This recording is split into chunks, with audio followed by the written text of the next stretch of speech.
जय जगन्नाथ। आप सबको हेरा पंचमी की बहुत बहुत शुभकामनाएं। और जैसा हमने कहा था कि हमारा हेरा पंचमी का 2 वीडियो होगा। एक तो हमने कल डाल दिया था और आज का ये दूसरा वीडियो है। और इस वीडियो में जो रेसिपी मैं बनाने जा रही हूँ वो जब महालक्ष्मी जी मंदिर से निकल के जाती हैं हेरा गौरी साही, वो हेरा गौरी साही हेरा पंचमी के नाम से हेरा गौरी साही है। और वहाँ पर महालक्ष्मी जी को जो प्रसाद अर्पण किया जाता है ये वही प्रसाद है। और मेरी जो ननद है वो वहीं पर उनका विवाह हुआ है, तो वो उनके यहाँ पे जाती हैं, महालक्ष्मी जी उनके यहाँ पे जाती हैं प्रसाद खाने के लिए, तो यही सारा प्रसाद उन्हें दिया जाता है। तो ये रेसिपी मुझे उन्होंने दी है बनाने के लिए। खैर ये जो रेसिपी अभी भी बनाने जा रही हूँ ये तो उड़ीसा में घर घर में बनता है, सरस्वती पूजा में, गणेश पूजा में, और पूरी में तो बहुत फेमस है क्योंकि ये पूरी में बहुत ज़्यादा बनता है। और इसको बोलते हैं चूड़ा घसा। और इसके लिए हमें क्या क्या सामान चाहिए, देखिए मैं ऑथेंटिक तरीके से बना रही हूँ, मंदिर के तरीके से बना रही हूँ, इसलिए जो मंदिर में लगता है मैं आपको वही सामान दिखा रही हूँ। और यहाँ पर मैंने जो पोहा है उसको पाउडर करके 1 कप लिया है। मैंने इसको ग्राइंडर में किया है, लेकिन वो वहाँ पे ओखली में कैसे करते हैं कूट के, लेकिन वो तो मेरे पास है नहीं और इसलिए मैंने ग्राइंडर का इस्तेमाल किया है। और ये है गुड़। जितना आप लेंगे पोहा उससे 1 कप आधा मतलब लेंगे गुड़। आप इसको गुड़ को स्किप करके इसके साथ शुगर भी ऐड कर सकते हैं, लेकिन वो पाउडर शुगर होना चाहिए, दाने वाला चीनी नहीं। और ये है एक मसाला। इसमें क्या है, इसमें लौंग है, इलायची है, दोनों की मात्रा समान है। नहीं, लौंग है, काली मिर्च है, दोनों की मात्रा समान है। और इलायची, बड़ी इलायची और जायफल है, इनका मात्रा थोड़ा कम है, और थोड़ा कपूर है। पहले सारे मसालों को मैंने ऐसे दरदरा कूट लिया और उसके बाद उसमें थोड़ा कपूर मिलाया हुआ है। कपूर कंपलसरी है अगर आप मंदिर के लिए बना रहे हैं, भगवान के लिए बना रहे हैं, क्योंकि मैं तो जो प्रसाद बना रही हूँ भगवान को ध्यान में रख के बना रही हूँ, इसलिए मैं सारी चीज़ें डाल रही हूँ। अगर आप घर में खाना चाहेंगे इसको, अगर आपको कपूर का जो स्वाद है या फिर स्मेल है वो पसंद नहीं है तो आप इसको स्किप कर सकते हैं, लेकिन अगर भगवान के लिए बना रहे हैं तो डेफिनेटली कपूर डालिए। और ये है किशमिश और ये है कसा हुआ नारियल।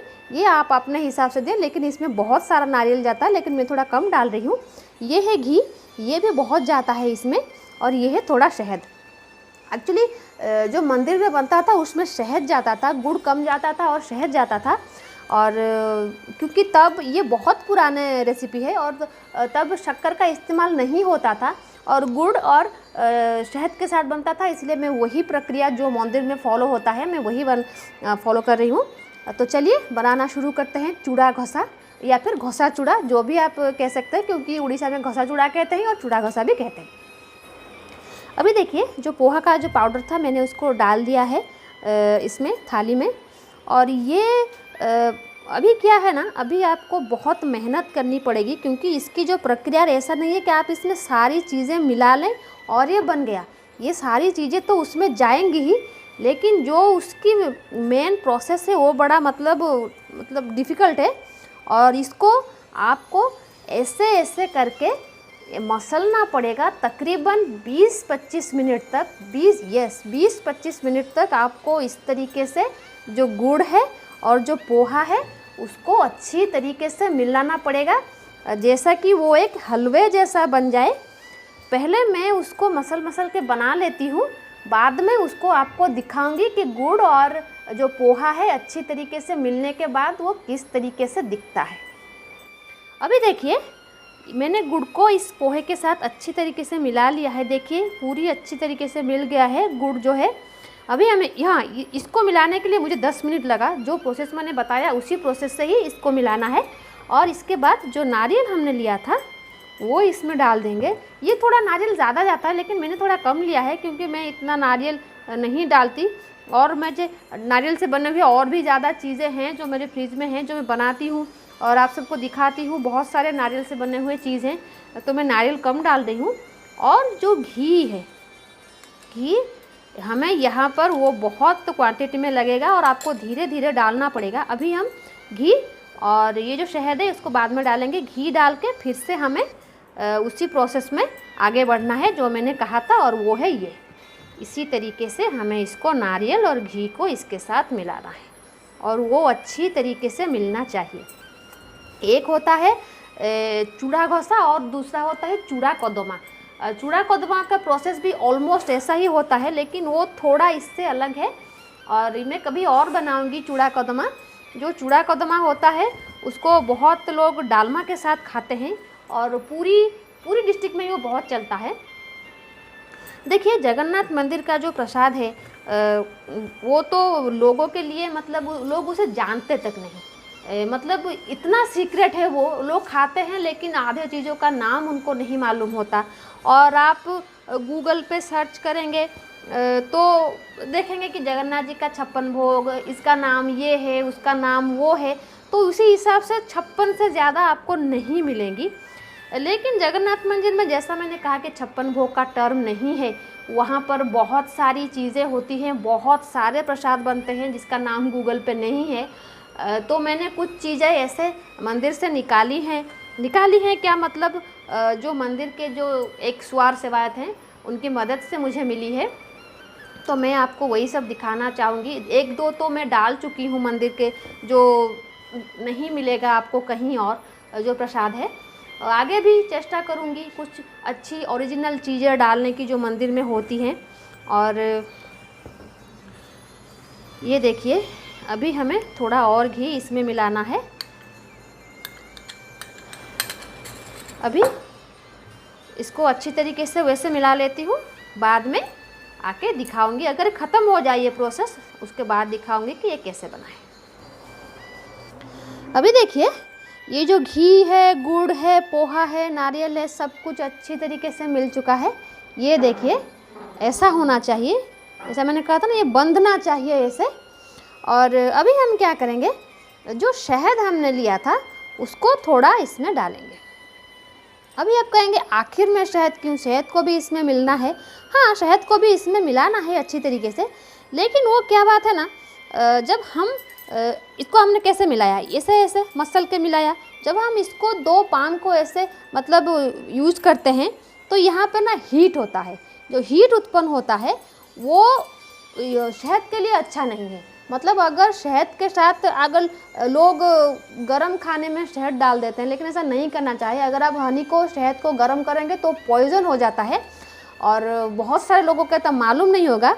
लेकिन गरम चीज़ में आप शहद मत डालिए। और जितना प्रेशर लगा के मैंने इसको मिलाया था सब कुछ पहले, और इतनी देर तक वो सच में जहर हो ही जाता। तो इसलिए हनी को आप आखिर में डालिए और सिर्फ उसको ऐसे मिलाइए। सारी चीज़ें जो हमने गुड़ और नारियल डाला था वो अच्छी तरीके से मिल चुका है, और हनी को सिर्फ हमें इसमें मिलाना है। और अभी हमें क्या करना है, ये जो किशमिश हमने लिया था और उसको, और जो मसाले हमने लिए थे उसको भी थोड़ा इसके अंदर डाल देते हैं और फिर से अच्छी तरीके से मिला लेते हैं। सिर्फ मिलाना है और मसलना नहीं है, क्योंकि हमने शहद डाल दिया है तो उसको बिल्कुल भी मसलना नहीं है। आप शहद अगर खाते हैं तो ल्यूक वार्म वाटर में, जो गुनगुना पानी होता है, उसमें आप खा सकते हैं, लेकिन कोई भी गर्म चीज़ में आप शहद मत डालिए, क्योंकि गर्मी के संगत में आने से वो जहर हो जाता है और जो शहद का जो गुण होता है वो सारा नष्ट हो जाता है और एग्जैक्टली वो अपोजिट हो जाता है, मतलब अमृत से वो जहर हो जाता है। इसलिए हमेशा शहद को जिस चीज़ में आप यूज़ करते हैं, आप अगर कोई सब्ज़ी भी बनाती हैं जिससे आपको शहद डालना है, वो थोड़ा सा रूम टेम्परेचर में आ जाए तभी उसको डालिए। ये देखिए, हमारा जो चूड़ा घसा है वो अभी बनके पूरी तरीके से रेडी हो गया है। और हमारी जो दूसरी रेसिपी है वो एक चने की रेसिपी है, उसको शैलो फ्राई करेंगे हम घी में। तो वो रेसिपी है, बहुत सिंपल सा रेसिपी है। तो चलिए उसको बना लेते हैं, बाद में आकर हम दिखाएंगे दोनों को साथ में। देखिए, चूड़ा घसा तो हमने बना लिया है। अभी हम चलते हैं, जो मैंने कहा था एक चने की भाजी भी बनती है, एक सिंपल सा रोस्टेड चना बनता है। तो उसको हम बनाने के लिए हमें क्या क्या सामान चाहिए, और ये शैलो फ्राई होगा, रोस्टेड मैंने कह दिया लेकिन ये शैलो फ्राई होगा।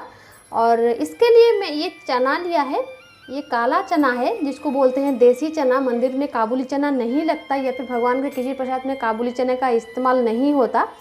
और अगर कोई बरादी भोग होता है मंदिर में तो मिल जाता है वो, लेकिन मंदिर का जो प्रसाद लगता है उसमें किसी में भी हर किसी में काले चने का इस्तेमाल होता है, काबुली चने का इस्तेमाल नहीं होता। तो हमें क्या चाहिए, मैंने इस चने को 4 घंटे तक भिगो के रखा है, और आप चाहें तो और भी ज़्यादा भिगो सकते हैं, बहुत अच्छा होगा। और लेकिन मिनिमम उसको 4 घंटे तक भिगो के रखना चाहिए। और इसको मैंने छान लिया है, ये है 1 कप। घी हमें लगेगा, ये आपके हिसाब से, आप कितना देना चाहेंगे ये आपके हिसाब से। और साबुत जीरा, थोड़ा सा हींग, और ये है लौंग और काली मिर्च का दरदरा कुटा हुआ पाउडर, और ये है नमक। हमें सिर्फ इतना सामान चाहिए। जैसा मैंने आपको कहा कि ये रेसिपी मेरे ननद ने मुझे दी है, क्योंकि जब महालक्ष्मी उनके यहाँ पर आते हैं रथ तोड़ के, तो यही से प्रसाद होता है जो वो महालक्ष्मी जी को अर्पण करते हैं। तो इसीलिए आज मैं यही 2 प्रसाद आपको दिखा रही हूँ जो कि महालक्ष्मी जी को हेरागौरी साइली में अर्पण होता है। तो चलिए उसको शुरुआत करते हैं उसको बनाने की। अभी देखिए कढ़ाई हमारी गर्म हो गई है, और अभी हमें क्या करना है, इसमें मैं 1 चम्मच और 1.5 चम्मच घी दे देती हूँ। थोड़ा पानी चला गया है इसमें। अभी मैं आपको बता दूं कि हमारी जो सीरीज है जीवन जगन्नाथ, जो ख़त्म हो जाएगी बहुत जल्दी, शायद 7-8 एपिसोड के बाद ख़त्म हो जाएगी। उसके बाद हमारी नई सीरीज़ शुरू हो रही है, मेरे कान्हा की थाली। आई होप आप सब उसके साथ भी जुड़े रहेंगे, और उसमें भी हम जितने हमारे स्टेट्स हैं उन सब स्टेट से हम खाना 1-1 या फिर 2-2 लेंगे, और हमारी जो कान्हा है उनकी थाली में सजाएंगे। तो आई होप वो सीरीज़ भी आपको बहुत पसंद आएगी। तो अभी घी जो है वो गर्म हो गया है, और अभी हमें क्या करना है, जो जीरा हमने लिया था उसको उसमें दे देना है। ये भी आप अपने हिसाब से कितना देना चाहते हैं, अपने हिसाब से, मसाले हमेशा अपने हिसाब से दीजिए। और उसके बाद ये जो हींग हमने लिया था, हींग थोड़ा उसमें दे देते हैं। और अभी हमें क्या करना है, जो चने हमने लिए हैं उसको डाल देते हैं उसके अंदर।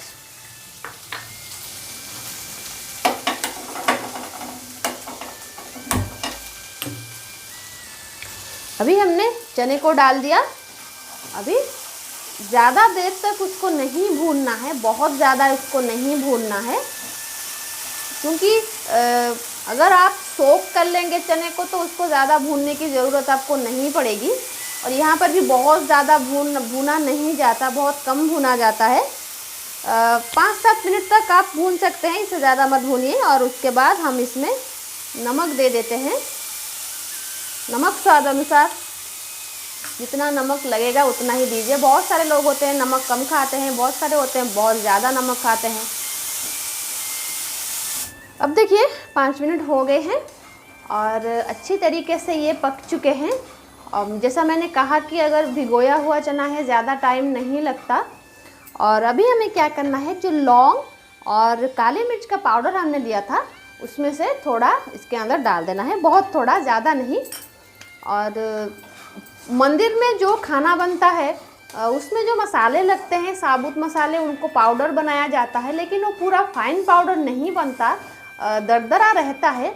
एक तो वो अच्छे क्वालिटी के मसाले यूज़ करते हैं, और पाउडर करेंगे तो उसका जो तेल होता है वो निकल जाता है, वो स्वाद नहीं आता। इसलिए वो हमेशा दरदरा कुटा हुआ मसाले ही यूज़ करते हैं। और ग्राइंडर की तो छोड़ दीजिए, वो तो बिल्कुल भी यूज़ नहीं होता। सब कुछ हाथ में सिलबट्टे से या फिर ओखली से ये सब सारी चीज़ें होती हैं। फाइनली हमारा ये हो गया है। अभी हम इसको बंद कर देते हैं और निकाल लेते हैं। ये देखिए, ये है हमारा चूड़ा घोसा या फिर घोसा चूड़ा, जो भी आप कह सकते हैं, क्योंकि यहाँ पर दोनों कहते हैं, चूड़ा घोसा और घोसा चूड़ा। और ये है चने की भाजी, फ्राइड चने हैं ये, घी में फ्राई किए हैं। तो ये थी आज की हमारी रेसिपी। एक कल हमने डाली थी और एक ये आज है। ये महालक्ष्मी जी के बहुत प्रिय हैं। जब हेरागौरी साई में जाते हैं महालक्ष्मी जी को ये प्रसाद में लगता है। और तो ये थी आज की हमारी रेसिपी। आई होप आपको अच्छा लगा होगा। सात्विक भोजन है ये, और भगवान के पास तो वैसे भी सात्विक भोजन ही लगता है। तो आई होप आपको अच्छा लगा होगा। अगर आपको अच्छा लगा है तो हमारे चैनल को प्लीज़ लाइक और सब्सक्राइब कीजिए, और बेल आइकन को दबाइए ताकि आने वाले वीडियो का नोटिफिकेशन आपको मिल सके। और मैं यहाँ पर आपको बता दूँ कि हमारी जो दूसरी सीरीज आ रही है मेरे कान्हा की थाली, उसको देखना मत भूलिए। वहाँ पर भी हम जितने भी हमारे स्टेट्स हैं, सारे स्टेट्स में से 2-2 प्रसाद लेके आएंगे। और बंगाल और उड़ीसा से थोड़ा ज़्यादा होगा, क्योंकि मैं बंगाली हूँ और मैं रहती हूँ उड़ीसा में, और इसलिए मुझे दोनों से बराबर प्यार है। इसलिए इस दोनों स्टेट्स से थोड़ा ज़्यादा होगा और हर स्टेट्स में से हम 2-2 रेसिपी लेके आएंगे वो हमारे कान्हा के लिए। तो खैर, ये थी आज की हमारी रेसिपी। तो हमारे ये वीडियो देखने के लिए आपका बहुत बहुत धन्यवाद। कहते हैं जय जगन्नाथ।